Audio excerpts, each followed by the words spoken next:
Morning from the Center for Spiritual Living in Tampa Bay.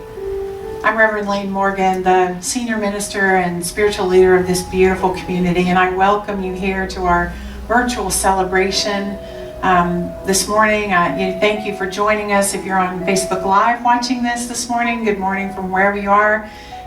Thrill Lori by saying hi and checking in with us. And if you're tuning in on the video later, I'm really glad you decided to come here for some spiritual food this morning.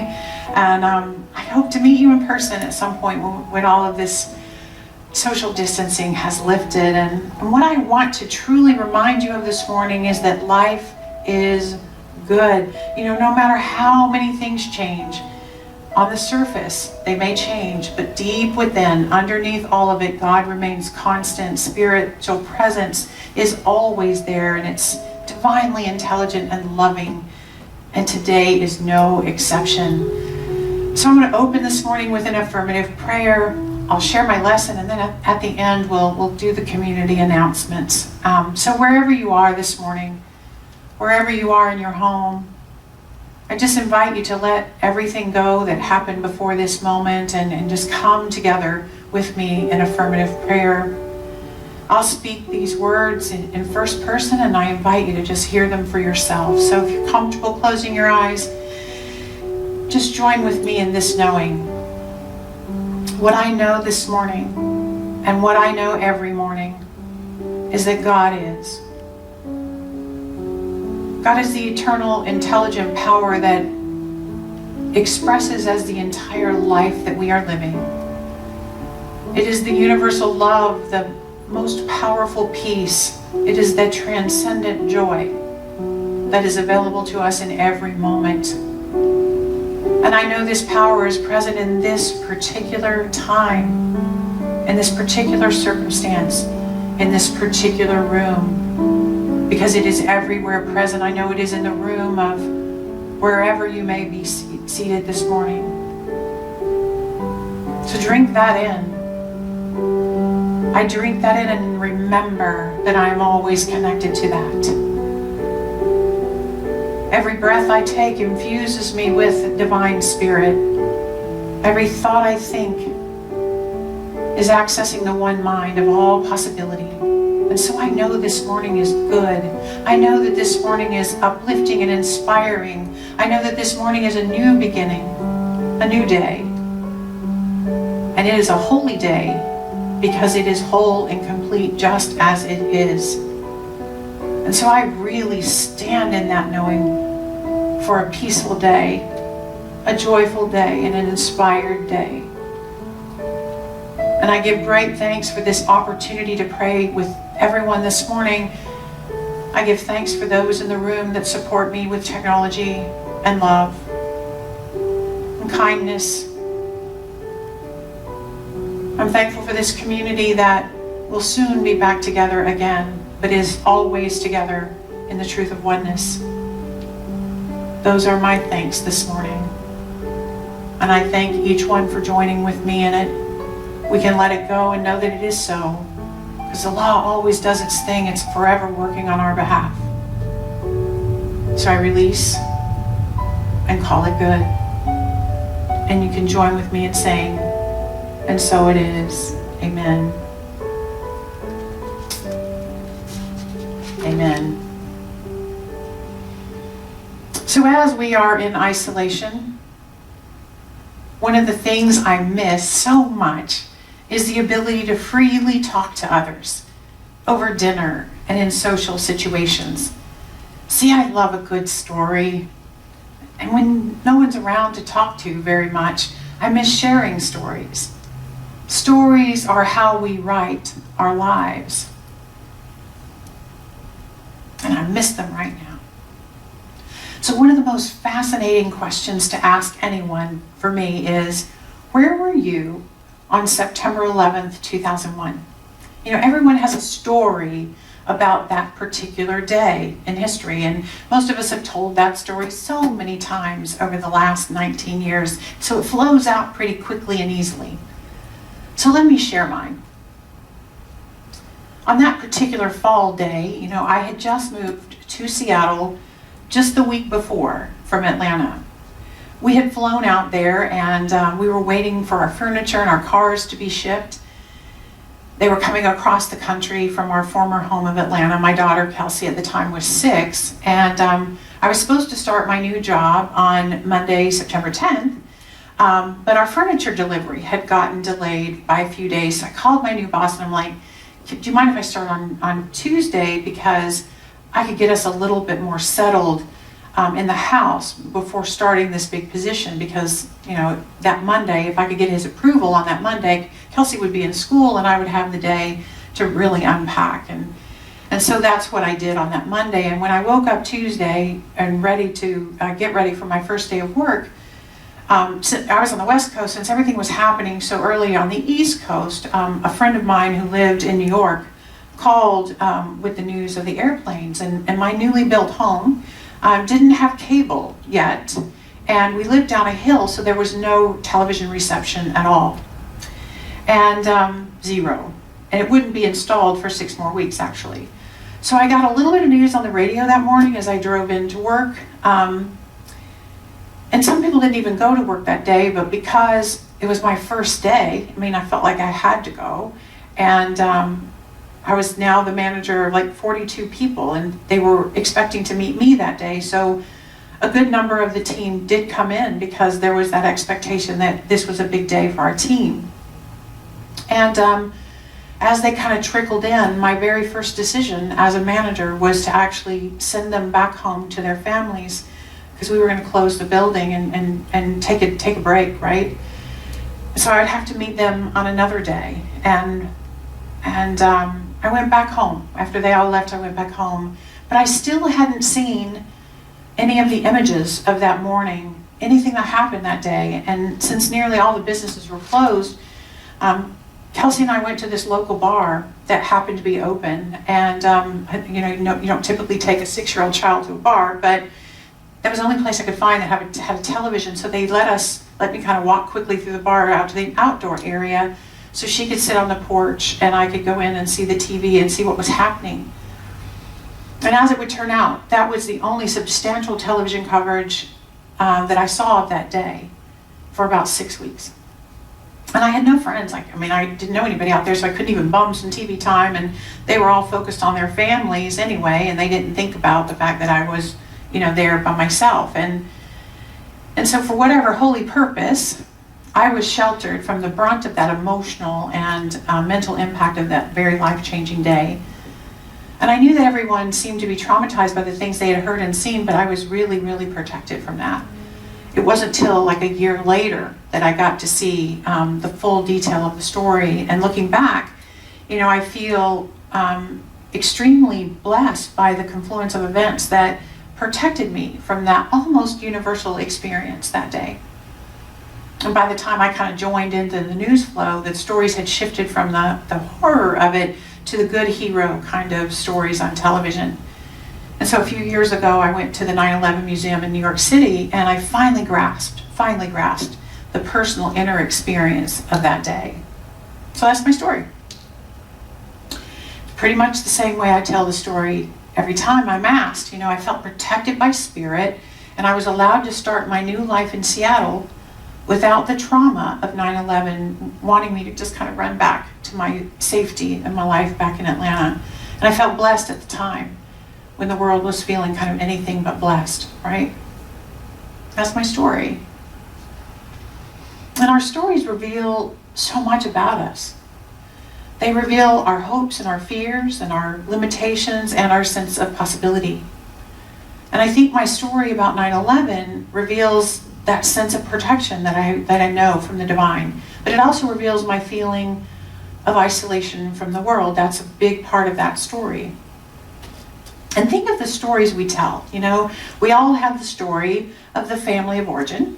We have stories of what kind of a student we were, and most of us have college stories and stories of love and loss. And we have our career stories and our child raising stories, or the story about why we didn't have children, or we have stories about how we've been hurt and how we've been blessed, and we have our religion story, we have our God story. We have a story about, we tell about our past, and we have stories that we tell about our future, just so many stories.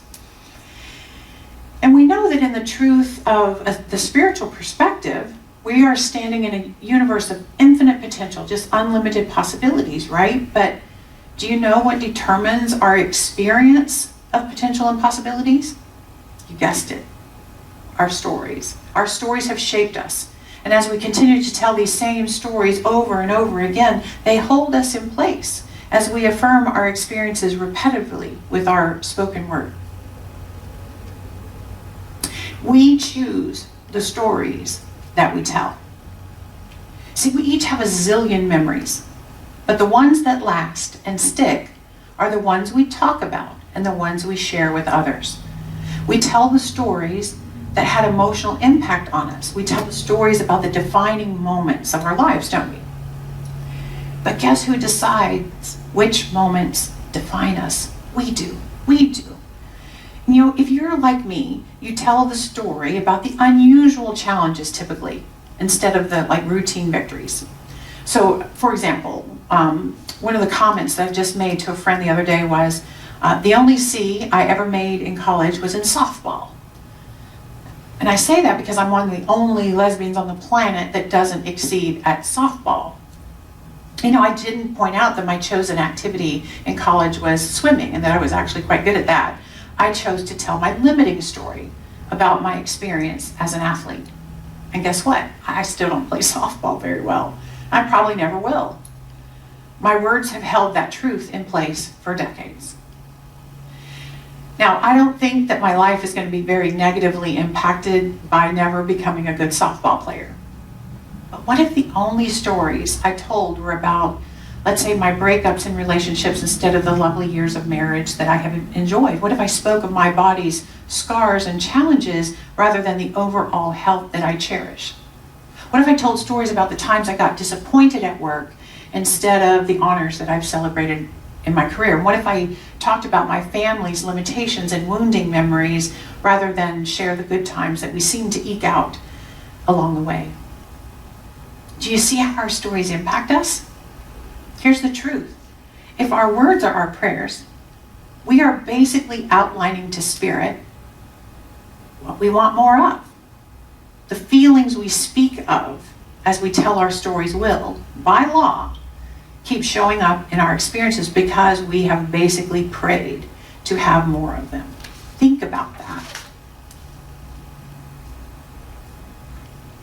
On our members page on Facebook this morning, I shared the song by Natasha Bedingfield, Unwritten. The CSL organization suggested we share that song today as we explore the April theme of new beginnings. Our future is unwritten. Yeah, it is. But if we're going to tell the same old story, we might as well just put our pen down because nothing is going to change. Most of us are looking at our lives prior to this pandemic, and the truth is we're kind of sitting in our current state of affairs with the pause button pressed on creating the story of our lives. You know, sure, we're going to have a relatively brief chapter in our storybook called something like Corona 2020 or something like that, but for the most part, kind of like September 11th actually, it's going to be a small chapter, but it's going to have a punch to it. So we're scribbling down in our storybook, we're fashioning how we will describe ourselves and our experience. Because someone about 10 years from now is going to ask you the question, hey, what did you do during the pandemic? Who were you holed up with? Were you by yourself? What's the story of that? And hopefully we're creating memories that illustrate our strength and our faith and our resilience and our resourcefulness. Hopefully we're taking actions that we will talk about later with pride in our voices. Hopefully we'll be able to tell a story of kindness and generosity and loveliness and courage and stamina. But hey, that all depends on what you actually do right now. But as I said, this is going to be a tiny story in the whole book of your life. So right now, as we wait in our homes, we're living in the headspace of the stories we've been telling our whole lives up to this point. And we're staring at our future wondering, what kind of a story are we going to write up ahead, as we emerge from these tombs that we're in and we start living again? What's that story going to be? And if we don't decide to write a new story, we're going to keep telling the same one from before, then nothing's going to change. So how do we write a new story, Laine? How do we do that? The first step is to release the attachment to our story as it has been. We have to be willing to see ourselves differently than we've ever seen ourselves before. If we've written our character, in the plot of our lives, if we've written ourselves as weak and victimized and powerless and vulnerable and reactionary, unless we're willing to shift the character we are playing, the scenes up the road ahead may change, but our character, our role will look just the same. So the first thing is, are you willing to know yourself as differently abled in your story? So the first step is willingness. The second step is to redefine who you are willing to be. Who can you experience yourself as, right? If you've been completely identifying with your personality and your ego and your magic suit up to this point, you might see yourself as stuck as who you are, because those things don't change very much in your life. If you believe that your childhood or your young adulthood experiences showed you who you really are, then you might be stuck in an outdated idea of yourself. You might know yourself to be unreliable or controlling or whatever, or moody, whatever. But if you begin to shift the image of yourself, just begin to shift it to your spiritual truth, you can begin to open yourself up to the possibility of seeing yourself as blessed, as resourceful, as compassionate, as harmonious, or loving or kind or generous, or all of those spiritual truths. None of those qualities that I just named are determined by anything outside of yourself. Those are internal possibilities that are always there for you to choose. And since your story is yet unwritten, decide now who you want your character to be, and explore that new identification with a spiritual knowing that God is wanting to express through you as its highest and best. Re-identification is that second step. The third step is practice. Practice. First, practice by looking back at your old stories and see if you can notice the overlooked details of your memories where your highest self was actually showing up, but that's not the way you tell the story to yourself and others. When something was hurtful to you, try to recall how you actually grew more resilient because of it, or how your strength and your courage were rising in those moments. When you remember a story about a disappointment, can you also see how that led you to something better?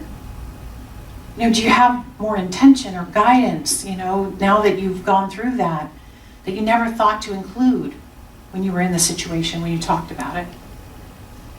So you can practice telling the old story by sharing an equal but more spiritually empowering version of that same story.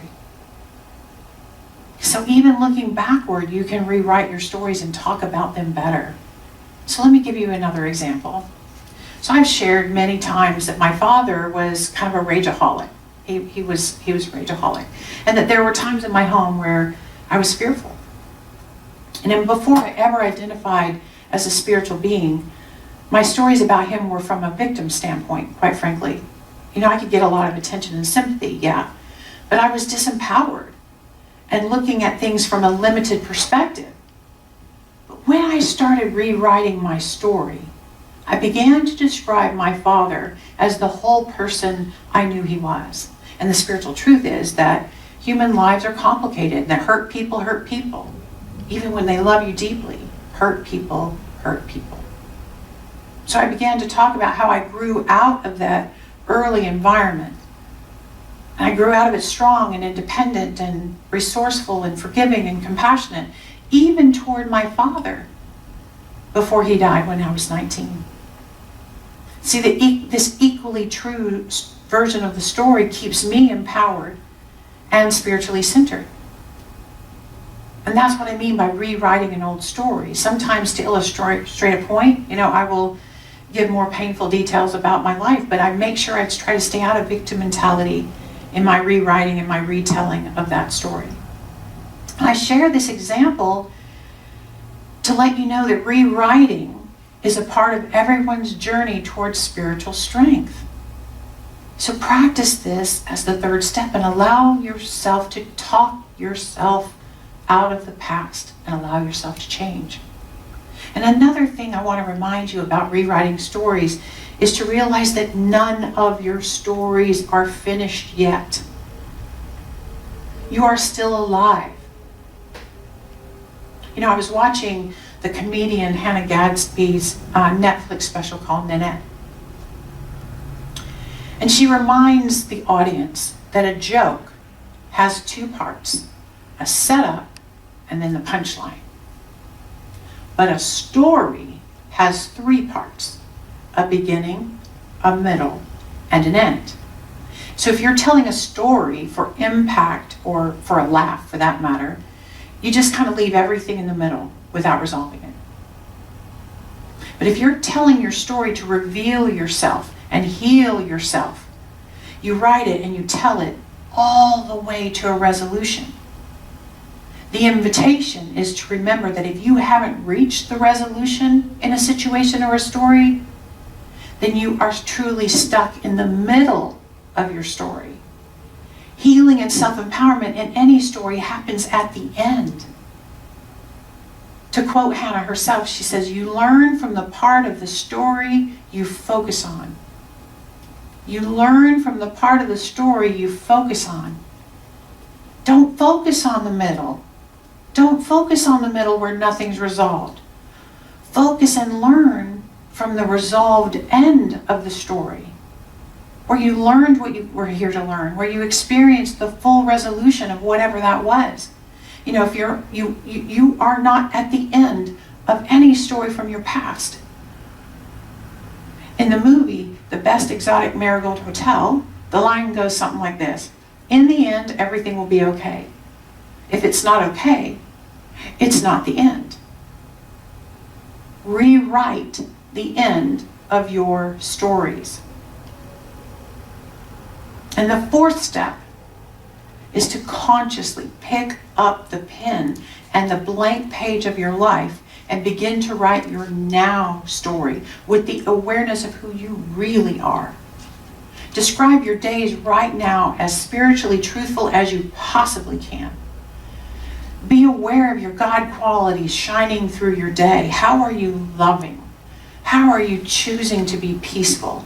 How have you been above the temptation to be small or petty or judging or sarcastic? And how did you choose compassion and generosity instead? How have you leaned in at times when you just wanted to pull back in fear and self-protection? Watch how you talk about these days that we're living in right now. Just like we tell our September 11th story, we're going to be telling our COVID 2020 stories for the rest of our lives. Write this one well. And remember, you're only writing your story. Everyone else gets to write their own. And yours can be way different. You know, sometimes we strive to make our story, make sure it will fit in with everyone else's, or at least certain people, right? We don't want to be having more peace and joy and fun and laughter if everyone around us is miserable and anxious, right? But don't be afraid to be the spiritual leader of your own life. Choose your own thoughts. The other day, like earlier this week, I had this realization that being on social media is kind of like looking through a catalog. But instead of looking for clothing or household goods or whatever, you're looking for thoughts. You're shopping for thoughts. If it's like you're scrolling through an online catalog for thoughts and ideas and moods and emotions and fears and laughs. I can't have my own thoughts if I'm shopping for everyone else's. Every time I like a post, I'm like buying that thought or that idea or that mood or whatever. Be careful to know what your mind is and hold that firm, or else you're going to just begin surfing race consciousness on the moment of social media. Your story depends on the quality of your thoughts. And don't forget this, while you are rewriting your own character, let's not forget that you have the power to adjust the other characters in your story going forward. The other morning in our daily spiritual practice group, we discussed the idea that you may want to move people around a bit on the stage of your life as you rewrite. A main character might need to be written into a smaller role, or perhaps there's someone who gives you joy and uplifts you that you might want to move to a more prominent position on your stage going forward. Never forget that you are the author and the director of your life.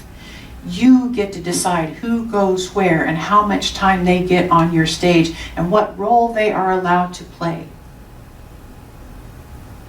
Now is the time to look at your life and rewrite as you feel empowered to do so. Because don't forget, our individual story, all of our individual stories make up the collective narrative of our families and our community and the world. What you do matters in the overall story of the human race. The choices we make and the stories we write have the power to bring forth healing and good in a world that is seemingly divisive. Let's write a story individually and collectively that brings forth more peace, more kindness, more love, and more unity. Oprah Winfrey is one of my favorite people on the planet. I wish I could move her onto my center stage. I wish she could be my best friend. But at any rate, she has this quote. She said, "You are the author of your own life. Don't let others define it for you. Real power comes to you by doing what you are meant to be doing and doing it well." So let me close with some of the lyrics from the song that I posted on Facebook this morning, Unwritten by Natasha Bedingfield. She sings, "I am unwritten, can't read my mind, I'm undefined. I'm just beginning, the pen's in my hand, ending unplanned. Feel the rain on your skin. No one else can feel it for you, only you can let it in. No one else can speak the words on your lips. Drench yourself in words unspoken. Live your life with arms wide open. Today is where your book begins. The rest is still unwritten." So today I know for each of you, a beautiful day of writing and rewriting the story of your life. So I invite you to turn with me to Spirit.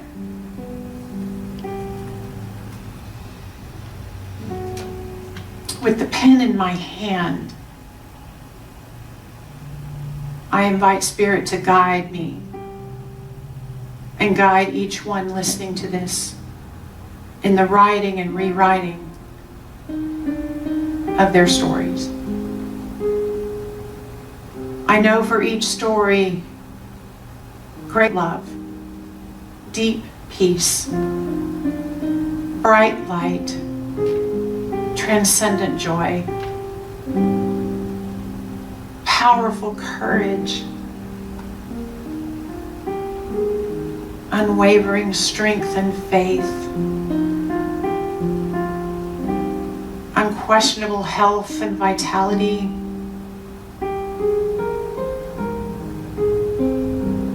for as we write, our consciousness is displayed. As we live to the level of our understanding of our good and our connection to God. So as we continue writing this chapter that we're all sharing right now, I know for us a beautiful, beautiful resolution to all of this. I know that we keep writing and keep writing. We don't stop in the middle of this story. We keep writing until the resolution. Because in the end, it's going to be okay. And if it's not okay, it's not the end. We must keep writing. I'm so thankful for this awareness, for this opportunity to know this with each and every one. I know for us a beautiful day. And so it is.